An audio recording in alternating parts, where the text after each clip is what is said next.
बच्चों, कल हमने स्वतंत्रता के अधिकार में विविध अधिकार के बारे में बातचीत की थी। विविध अधिकार के बारे में समझ लिया था। उसके बाद में हमने क्या लिया था? विभिन्न कार्यों की स्वतंत्रता, उसके बाद में जीने की स्वतंत्रता, उसके बाद में हमने सीखे थे शिक्षा की स्वतंत्रता। अभी आज हम सीख रहे हैं शोषण के विरुद्ध अधिकार।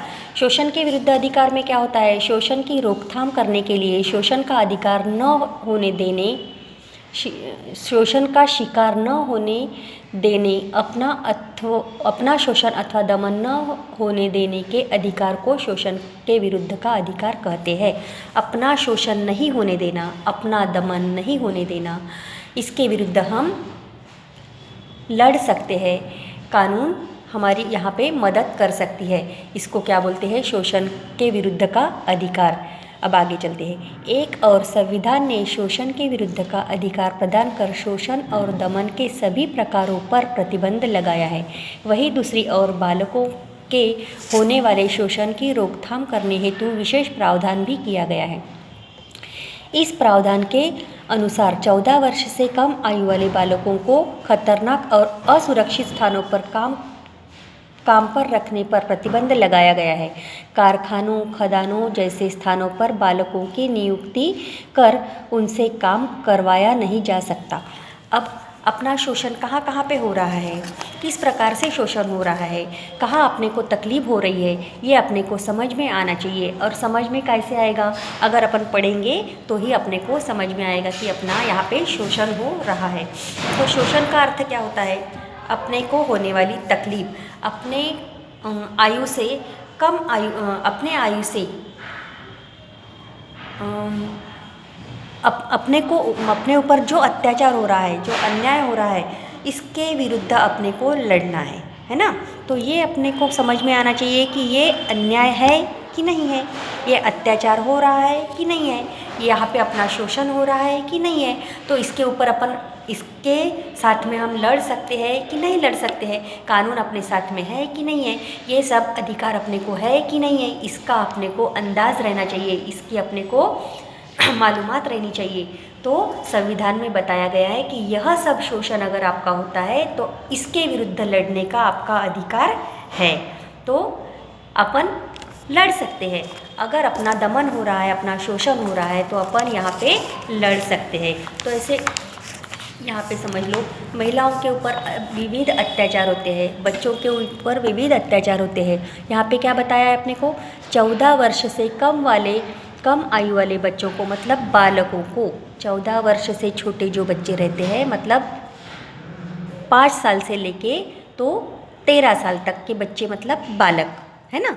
तो वहाँ बालकों को कहाँ पे काम करना चाहिए, कहाँ पे उनको पढ़ाई करनी चाहिए, उनका अधिकार क्या है, वो कहाँ पे सुरक्षित है, यह सब जानकारी पालकों को होनी चाहिए। अगर पालक अपने बच्चों को अपने काम पे लेके जाते हैं और वहाँ पे अगर उनके मालिक उनके छोटे बच्चों को पैसे की लालच देकर अगर काम पे रखता है, तो वो क्या हो गया? वो छोटे बालकों का शोषण हो गया। वो क्या हो गया? छोटे बालकों का शोषण। वहाँ पे उनके पालक भी कुछ बोलते नहीं हैं क्योंकि उनको पैसे मिल रहे हैं, पर वहाँ पे बालक सुरक्षित है क्या? नहीं, क्योंकि वो स्थान कैसे रहते हैं? खतरनाक स्थान रहते हैं। वो कैसे स्थान रहते हैं? खतरनाक, जैसे कारखाने हैं, खदान है, जैसे असुरक्षित स्थान है। वहाँ पे अगर अपना बालक काम कर रहा है तो उसका शोषण वहाँ पे हो रहा है, वह पालकों के ध्यान में आना चाहिए। अगर वहाँ पे वो मालक वो बालकों के साथ में ज़बरदस्ती करता है, उनको सख्ती करता है, तो पालकों ने अपने बालकों के लिए इस शोषण के विरुद्ध लड़ना ज़रूरी है। इसी को बोलते हैं शोषण। समझ गए अभी आपको? तो शोषण के विविध प्रकार होते हैं। जब देखो उसके बाद में शोषण महिलाओं का होता है, बच्चों का होता है, समाज में दुर्बल जो घटक रहते हैं, अल्पसंख्यक समाज जो होता है, उनके ऊपर ज़्यादा से ज़्यादा शोषण होता है ना। महिलाएं क्योंकि दुर्बल होती है, महिलाओं को ज़ोर से आवाज़ निकालो तो वो दब जाती है, इसलिए महिलाओं के ऊपर ज़्यादा से ज़्यादा शोषण उनका किया जाता है। उसके बाद में बालकों को अगर ज़ोर से आवाज़ देकर बोलते हैं तो वह भी कुछ भी कार्य करने के लिए तैयार हो जाता है। वो क्या हो गया? उसका शोषण हो गया। इसलिए बालकों को संविधान ने बालकों के सुरक्षितता के लिए संविधान में लिखा गया है। अब शोषण के प्रकार कौन कौन से हो सकते हैं, जैसे समझ लो, इच्छा के विरुद्ध काम करना। अगर किसी की इच्छा नहीं है और अपन उसको ज़बरदस्ती कर रहे हैं तो ये क्या हो गया, उसका शोषण। इच्छा के विरुद्ध बेकारी, सख्ती, अगर करते हैं कोई अपने से काम करवाते हैं तो वो क्या हो गया, अपना शोषण हो गया। उसके बाद में मजदूर अथवा दास की तरह व्यवहार करते हैं, अपने को मजदूर की तरह अपने साथ में व्यवहार करते हैं, बंधुआ की तरह अपने से व्यवहार करते हैं, अपने को अपने काम का मुबदला बराबर नहीं देते हैं, तो वो क्या हो गया, उसका शोषण हो गया। काम की उचित परिश्रम न देना, वह भी हो गया उसका शोषण। जैसे भरपूर काम करवा लेते हैं परंतु उसका मुबदला हमें नहीं देते हैं, तो वो क्या हो गया, उसका शोषण। उसके बाद में भूखे रहना, काम तो करवा रहे हैं पर अपने को खाने को नहीं दे रहे हैं, वो भी क्या हो गया, उसका शोषण हो गया।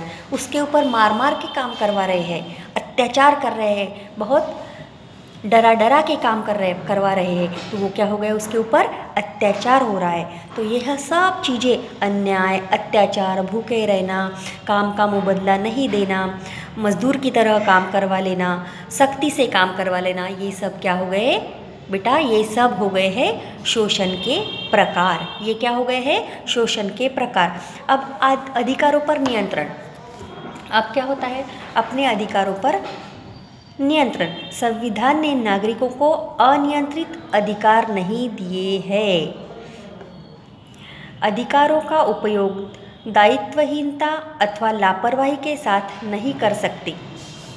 संविधान ने हमें ऐसा कोई अधिकार नहीं दिया है जिससे दूसरों की हानि हो अथवा उनके अधिकार पर दबाव पड़े।